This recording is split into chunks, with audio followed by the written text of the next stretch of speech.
एक बार इंद्रदेव की इच्छा हुई कि वो ऋषि शुक्रेश की परीक्षा लेंगे, तो इंद्रदेव ऋषि शुक्रेश के आश्रम में चले गए। असल में इंद्रदेव अपने असली स्वरूप में नहीं गए थे, उन्होंने गिद्ध पक्षी का रूप लिया था। तब ऋषि शुक्रेश ने जब उन्हें देखा तब कहा, आपकी ये हालत कैसे हुई? तब इंद्रदेव ने कहा, मैं तो एक पेड़ की डाल पर बैठा था, वहां पर इतनी जोर की हवा चली कि मैं वहां से गिर गया और मुझे चोटें आ गई। तुम अगर मैं कुछ खाऊंगा पीऊंगा मैं ठीक हो जाऊंगा। तब ऋषि शुक्रेश ने कहा कि मैं आपको क्या खिला सकता हूँ? तब इंद्रदेव ने कहा कि मुझे थोड़ा मांस चाहिए और थोड़ा खून चाहिए। ये सुनकर ऋषि शुक्रेश ने कहा कि मैं ये सब कहाँ से लाऊं? लेकिन मैंने आपको वचन दिया है कि मैं आपकी सेवा करूंगा, आप मुझे थोड़ा वक्त दीजिए। ये कहकर ऋषि शुक्रेश घर के भीतर चले गए। वहां पर उनके 4 पुत्र थे।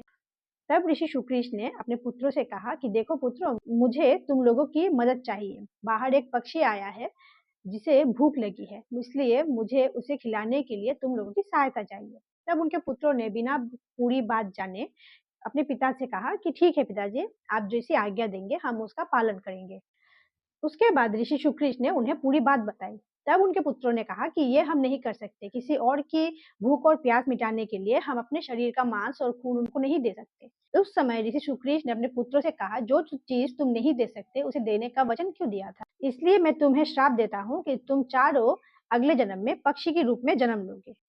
ये कहकर ऋषि शुक्रेश बाहर आ गए और उन्होंने अपने शरीर का ही मांस और रक्त इंद्रदेव को देने का फैसला किया। ये देखकर इंद्रदेव बड़े ही प्रसन्न हुए। उस समय इंद्रदेव ये समझ गए कि उन्होंने गलती कर ली, क्योंकि ऋषि शुक्रेश बहुत ही सज्जन और अच्छे थे। तब इंद्रदेव अपने असली स्वरूप में आए और उन्होंने ऋषि शुक्रेश से क्षमा मांगी और उनसे प्रसन्न होकर उन्हें आशीर्वाद दिया।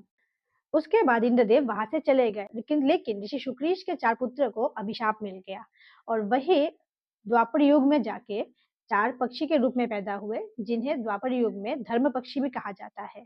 ये कहानी मैंने इसलिए सुनाई क्योंकि अक्सर हम घर में एनिमल्स ले आते हैं, लेकिन आप एक चीज अगर देखेंगे तो कुछ एनिमल्स हमें सूट करते हैं और कुछ एनिमल्स हमें सूट नहीं करते।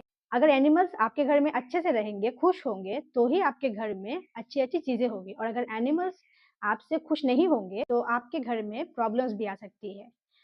इसी के साथ मैं वीडियो समाप्त करती हूँ। मिलते हैं अगले वीडियो में।